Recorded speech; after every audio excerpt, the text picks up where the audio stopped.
Dan kita lanjutkan perbincangan kita. Tiara, silakan. Ya, kita lanjutkan saja dengan para nelayan di sini, dan kebetulan ini baru tangkap ikan ya Pak ya, baru datang ada beberapa ikan di sini dari laut. Pak Rijal, tadi terputus ceritanya soal yang penangkapan tadi, padahal kapal asing juga banyak yang ke sini ya Pak ya? Ya, kayak nelayan asing itu berada posisi di Aceh ini banyak juga. Cuma bagaimana nelayan asing ini bisa mengirim perairan Aceh ini? Apakah itu diizin dari pusat ataukah pun apa dia masuk ilegal?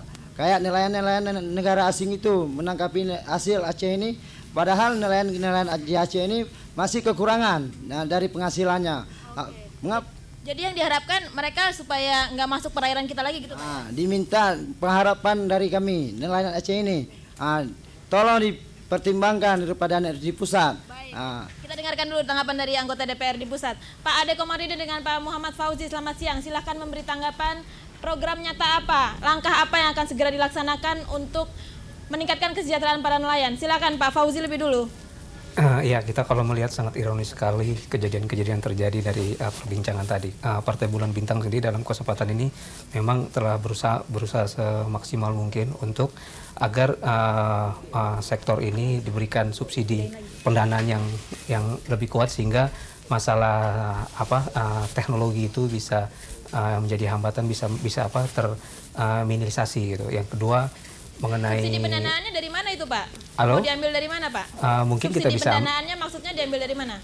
Itu bisa kita ambil dari APBN kita, juga nanti bisa kita tingkatkan untuk sektor itu. Yang kedua, agar pemerintah juga kita minta untuk membuat satu kebijakan untuk menerima yang tadi boleh dikatakan ikan-ikan yang tadi tidak tertampung bahkan menjadi mubazir, dibuang ke laut kembali. Ini sesuatu hal yang sangat ironis sekali. Yang ketiga mungkin ketegasan hukum, di mana kita pada saat melewati batas negara lain kita kena funding yang cukup tegas, sementara dari luar pada saat masuk ke kita kok kelihatannya kurang tegas gitu. Baik, ketegasan hukum dan pendanaan, silakan Pak Ade Komarudin, ada yang ingin disampaikan?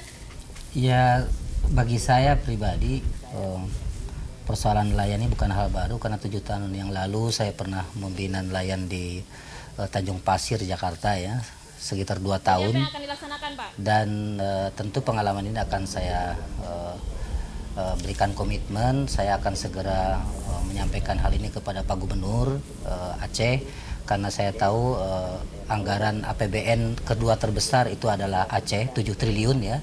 Tentu ada anggaran yang cukup juga signifikan yang diberikan kepada Dinas Perikanan dan Pertanian dan UKM. Yang penting kan bagaimana memastikan sampai ke tangan nelayan itu Pak ya? Saya kira persoalannya nanti akan kita sampaikan ini kepada Pak Gubernur dengan pihak-pihak terkait, dan beberapa anggota DPR dari Aceh yang dari Partai Golkar akan disampaikan oleh saya gitu. Oke, jadi dari Partai Golkar akan sekedar menyampaikannya kepada DPRD dan Bapak Gubernur yang ada di sini. Baik, teman-teman nelayan, tadi sudah dikatakan bahwa salah satu akan mengusahakan pendanaan lebih dari APBN dan ketegasan hukum, dan satu lagi akan segera sounding dengan Pak Gubernur dan anggota DPRD di sini. Mas Mimi sebagai nelayan, kira-kira percaya nggak ini akan segera terwujud? Ya, kalau menurut Mimi kurang percaya kan, karena yang udah bukan setahun 2 tahun lagi, karena karena kami ini udah capek kita usulkan itu nggak ada jalan. Janji-janji bohong belaka lah gitu kira-kira. Jadi seperti kami ini kan mengharapkan, tapi ya kosong semua. Apa yang harus segera dilakukan, mendesak supaya ini segera bisa terlaksana Pak? Kalau kita bilangnya bagaimana ya Bu ya, seperti kami ini ya mengharapkan seperti saya katakan sama orang-orang kita yang di pusat. Tapi itulah kadang-kadang sudah kecewa Bu. Sudah kecewa. Sekarang mata kail pun kita beli pun sudah tidak ada koperasi lagi. Beli sendiri. Kalau Pak Rizal gimana Pak Rizal? Kalau saya penangkapan, pengalaman kami, yang udah kami belum mendapati hasilnya. Tadi janji semuanya dari pusat itu tinggal janji.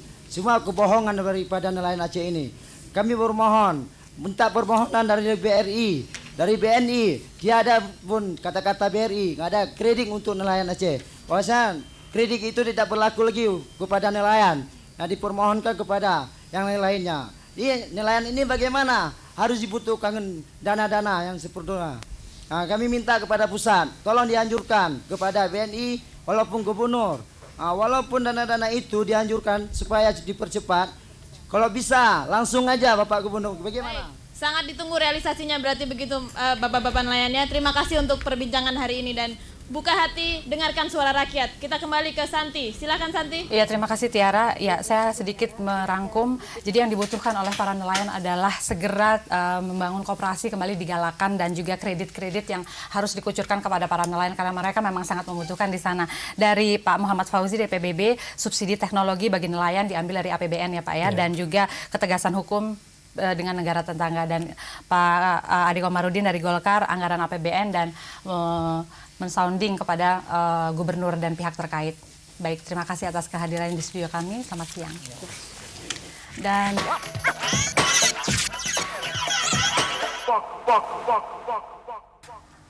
Dan Buletin Siang akan kembali dengan laporan khas lainnya setelah pariwara dan info lalu lintas dari kawasan Es Parman berikut ini.